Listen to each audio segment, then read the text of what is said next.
What is up, everyone? Happy New Year. I hope you had an awesome holiday. You had lots of fun time with your family and your friends and everything that you did. And now we're back at it. It's a new year. We're starting 2017.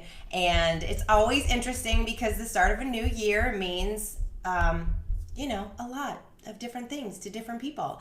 And last week I spent a lot of time actually reflecting on 2016 and kind of what I did in my business, what worked, what didn't work, and put together a plan for 2017. I'm changing some things around, and as I was doing that, I really discovered that there was there was just some things that I wanted to fix and change and tweak. And I also realized that I am a huge listener of podcasts, and I read a ton of different books every year, and I'm constantly learning from these experts and these people that are doing amazing things in the world, and they help me kind of reflect and think about not only the goals that I have and what I want to accomplish, but also kind of the mindset and what I need to do in order to move forward in everything that I want to do. So as I was reflecting and thinking back and kind of putting all that together, I wanted to share a couple things with you for two reasons. One, I wanted to I really would love to hear how you're planning your year, what you do. Do you have New Year's resolutions? Do you create this big plan that's new every year? What does that look like for you? And also just share some things that I think might be beneficial and helpful for you as we take on 2017. So the first thing I wanted to share is to do more things that scare you. And this is one that it's kind of cliche, we talk about all the time, but it's so important. I know last year I took on a couple different projects that I wasn't sure if I just wasn't sure about, I don't know that I had the confidence in some of them, but they were things that I really wanted to do. And I had to kind of push myself to try it and see what would work and what wouldn't work. And I learned a lot by doing that. And I find so often that people want to try something new. They want to try something in their business. Or they want to start a business. They want to start a blog. They want to start a passion project or something that they get really excited about. And we can kind of get in our own heads and then we never do it. So if there's that thing that you keep thinking about year over year, every single year, like every month, it just tugs at you and you still haven't done it, this is the year to do it. In fact, I actually just interviewed a really cool, awesome, one of the people that I follow, Michael O'Neill. I interviewed him for one of my GoDaddy articles. That'll be out later this month, so I'll share that with you. But he has a lot of great tools and ideas around how to get started in a project that you've been really, really excited about. So that's the first thing, is to really do those things that scare you. If you want to try video in your business, break out the camera, try doing some videos. If there's things that you just believe that will help move your business forward or your life, do those things.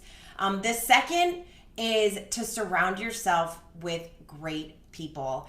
This, out of all of the different people that I follow, the Tim Ferrisses, the Seth Godins, the Tony Robbins of the world, this is something that constantly comes up, and we know it, right? We know we need to have these people in our lives, and so often we still continue to have these other people that just kind of are toxic in our lives. So surround yourself with people who not only believe in you and what you're doing and want to be supportive, because we don't always just want those yes people that just say, yeah, you're doing great and everything you do is awesome. You want those people in your life that are going to call you out. I am so thankful for the people in my life who call me out on stuff when they see that I'm not pushing myself as hard as I could be, or they call me out if there's something, if I tell them about a specific goal, or if I tell them I'm committed to doing something, and they call me out when I'm not doing those things. So it's so important to have those people in your life and just surround yourself with those people. So when you do get in those days of, oh my gosh, what am I doing? This is so hard. Building this business is so hard, or whatever that project is for you, it just gets really challenging and you get hit with all these bumps in the road. turn to those people. Even if it's just a handful of them that you have to rely on and count on, keep those people around and continually find new people to bring into your circle that you can call. I love that I can pick up the phone and call these different people that I know are going to just help me kind of talk through something and push me. Not let me have those pity parties that sometimes we want to have for ourselves. So that's the second thing. And the third thing is really to set those activity goals. So I know we all have these big, big goals and big visions of growing our business and or maybe speaking more, having these big, I want to speak all over the country. Whatever those goals are for you, that's awesome. You have those goals.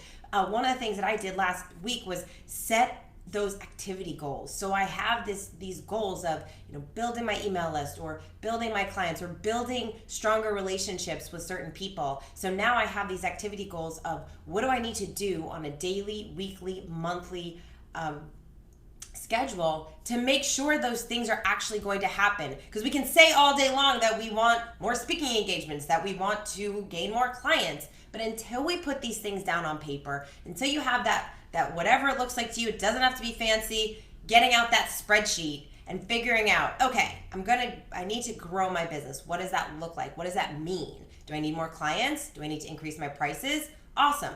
You can just figure out what those things look like, and now you can figure out, what do I need to do every month? So do I need to make X amount of phone calls? Do I need to go to X amount of networking events? How many of these different people, or who do I want to connect with more? How often do I need to reach out to those people? When you start to have those activity goals in place, you become so much less stressed out because you know what you need to accomplish on that daily, weekly, monthly, instead of just thinking these big, big goals like by the end of the year. So kind of break things down. So those are some things that I've been really working on and reflecting on and have planned for 2017, especially those mindset things that sometimes can hold us back. So whatever that looks like for you, I would love to hear, what are some of those goals for you? What are some of those things that you're going to start taking action on that you've been a little bit fearful of, that this is the year that you're going to do it? Would love to hear from you. Please let me know. And if there's anything I can do to help, of course, I'm here for you. Have an awesome 2017, and may everything that you want to have happen, work towards those things and make them happen. I'll see you guys next time.